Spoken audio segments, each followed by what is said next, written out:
सुशांत के साथ गलत किसने करा, उनकी पहली गर्लफ्रेंड ने या उनकी आखिरी गर्लफ्रेंड ने? और साथ में बॉलीवुड का हाल क्यों इतना बेहाल हुआ है, ये आज फिर साबित हो गया।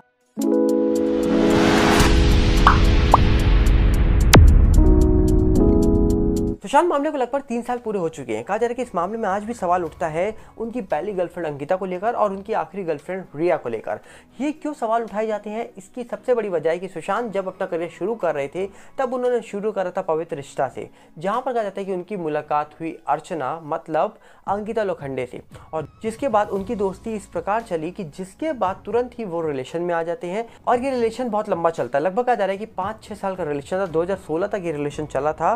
पर उसके बीच में अचानक ऐसा क्या हुआ जिसके बाद ये दोनों अलग हो गए, क्योंकि कहा जाता है कि अंकिता ने ही सुशांत से संदीप को मिलाया था, ऐसा भी दावा होता है। हम इसको पुख्ता रिपोर्ट नहीं मानेंगे, पर एक दावा होता है, तो मुझे लगा आप तक बतानी चाहिए ये बात। अगर संदीप को रिया ने नहीं को अंकिता ने सुशांत से मिलवाया था, तो आखिरकार सुशांत का नहीं अंकिता का पुराना दोस्त संदीप है क्या? ये भी बहुत बड़ा सवाल है, क्योंकि अंकिता लोखंडे अपने बर्थडे पार्टी में संदीप को बुलाती थी और पहले भी सुशांत, अंकिता और संदीप की फोटो देखी गई है।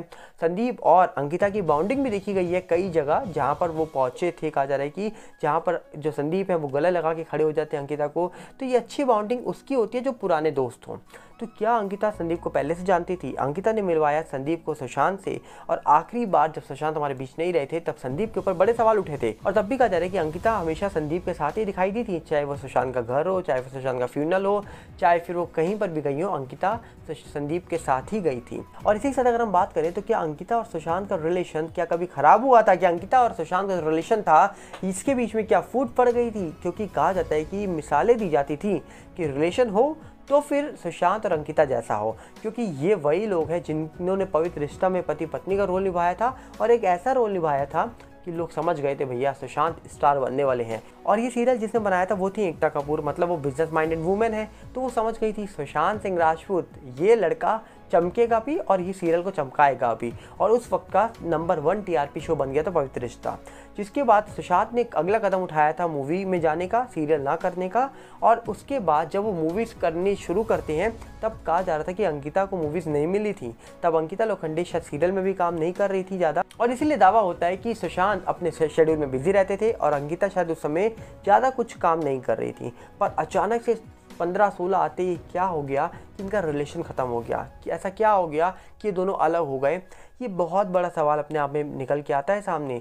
सबसे बड़ा सवाल यहाँ पर यही है कि आखिरकार किसने धोखा किसको दिया, क्योंकि अंकिता ने दावा करा था कि सुशांत ने मुझे छोड़ा। अब ये सुशांत ने क्यों छोड़ा, इसके पीछे भी बहुत सारी वजह हो सकती हैं, पर वो वजह बताने के लिए फ़िलहाल सुशांत हमारे बीच नहीं है। लोग अनुमान लगा सकते हैं बहुत सारी वजहों का, कि बीच में कुछ लड़ाई हो गई हो, बीच में कोई ऐसा शक पैदा हो गया हो, या कोई बात हो गई हो, अब कुछ भी हो सकता है। पर जब तक खुद इंसान कुछ नहीं बताता तब तक इस बात में यकीन करना मुश्किल है, और जो बताता सब कुछ सच वो आज हमारे बीच है नहीं। और इसके बाद अगर हम बात करें तो रिया चक्रवर्ती आती हैं। रिया चक्रवर्ती को लेकर भी बहुत सवाल उठे थे, क्योंकि रिया चक्रवर्ती बहुत सारे लोगों की दोस्त बताई जा रही थी। रिया की एक चैट निकल के आई थी महेश भट्ट के साथ, और उस चैट में जो चीज़ें लिखी थी, जो चीज़ें पढ़ने में आ रही थी, वो पढ़ने के बाद तो सवाल और उठ रहे थे। रिया की और दोस्तियों की बात करें तो आदित्य रॉय कपूर बताए जाते हैं उनके दोस्त, और एक वक्त पे कहा जाता है कि रिलेशन की अफवाह भी फैली थी। इसके साथ फरहान अख्तर उनके दोस्त बताए जाते हैं। इसके साथ साथ कई अन्य लोग जैसे कि डिनो मौर्य भी उनके दोस्त बताए जाते हैं, पर पुख्ता जानकारी नहीं है, ऐसे ही बातें निकल के आती हैं। अब रिया के जो सपोर्टर हैं या फिर रिया के जो दोस्त हैं वो कहा जाता है कि कांग्रेस के सपोर्टर हैं, और यहाँ पर बीजेपी चाहती है सुशांत को न्याय मिले। पर क्या यहाँ पर कभी कांग्रेस ने बोला कि सुशांत को न्याय मिले? ऐसा सुनने को तो नहीं मिला था। और वहीं पे कहा जा रहा है कि अंकिता के जो दोस्त हैं, जैसे कि सबसे बड़े दोस्त बताए जाते हैं संदीप, उनके दोस्त थे, इसीलिए सुशांत के जाने के बाद बर्थडे पार्टी जो सेलिब्रेट हुई, उस बर्थडे पार्टी में भी संदीप दिखाई दिए थे अंकिता के साथ। तो सवाल यहाँ पर भी बहुत उठे थे, और संदीप को लेकर तो इतने सवाल उठे थे कि पूछिए मत। पैन कार्ड कहाँ से आया, आधार कार्ड कहाँ से आया, एम्बुलेंस ड्राइवर से क्या बात हुई, आखिरकार उनको सारी ये जो पूरी प्रक्रिया जो होनी थी ये करने की परमिशन कैसे दे दी गई उनको, कई अन्य सवाल संदीप को लेकर उठाए गए थे।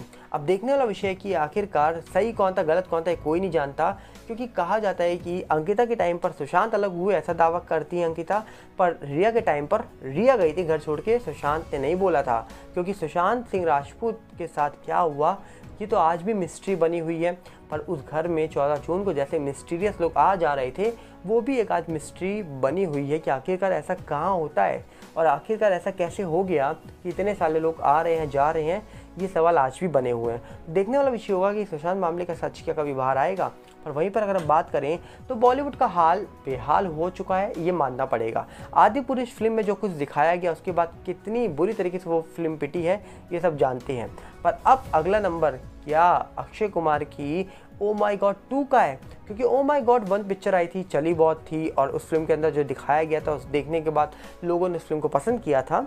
पर अब ओ माई गॉड 2 आ रही है। इसके अंदर कहा जा रहा है कि सावन के महीने पर भोलेनाथ जो है उनको रेल की पटरी के ऊपर बैठाकर ऊपर से पानी डाला जा रहा है, मतलब वही गंदा पानी डाला जा रहा है जो रेल की पटरी में और ट्रेनों में डाला जाता है, वहाँ पर बैठा के दिखाया जा रहा है, वो रेल पटरी जहाँ पर गंदगी पड़ी रहती है। अब सवाल ये उठता है कि सावन के महीने पर इस प्रकार चीज़ें दिखाने के बाद क्या इस फिल्म का हाल बेहाल होने वाला है? क्या ये भोलेनाथ जी का अपमान कर दिया गया है? क्योंकि अभी बॉलीवुड ने देखा था कि आदि पुरुष का क्या हाल हुआ था। आदि पुरुष में रावण का क्या हाल किया गया था इन फिल्म वालों ने, और राम जी को किस प्रकार दिखाया था, हनुमान जी को किस प्रकार प्रकट किया था। ये सब चीज़ें दर्शाती हैं कि आखिरकार अब आने वाली फिल्मों पे ध्यान देना पड़ेगा बॉलीवुड को, क्योंकि अब ये वो वक्त नहीं है जो ओ माई गॉड 1 का था। ओ माई गॉड 2 में जो चीज़ें दिखाई जा रही हैं ये सही में फिर से कुछ ना कुछ ऐसे विवाद पैदा करने वाली है जिसके बाद इस फिल्म के अंदर से कुछ ना कुछ सीन कट होने वाले हैं, आप देख लीजिएगा। क्योंकि इस फिल्म के अंदर कुछ ना कुछ ऐसे अभी टीज़र निकल के आया, टीज़र में ही ऐसा सीन दिखा दिया गया भोलेनाथ जी का, उसके बाद ही लोगों ने सवाल उठाने शुरू कर दिए हैं। तो क्या आदि पुरुष से भी बुरा हाल देखने को मिलेगा इस फिल्म का?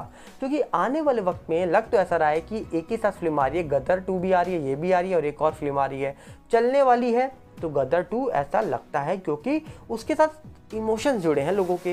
सन्नी पाजी की फिल्म है तो वो तो लोग देखने जाएंगे, और उसके आसपास जो फिल्म ये निकल के आ रही है मुझे नहीं लगता कि इसको लोग एक्सेप्ट भी करने वाले हैं।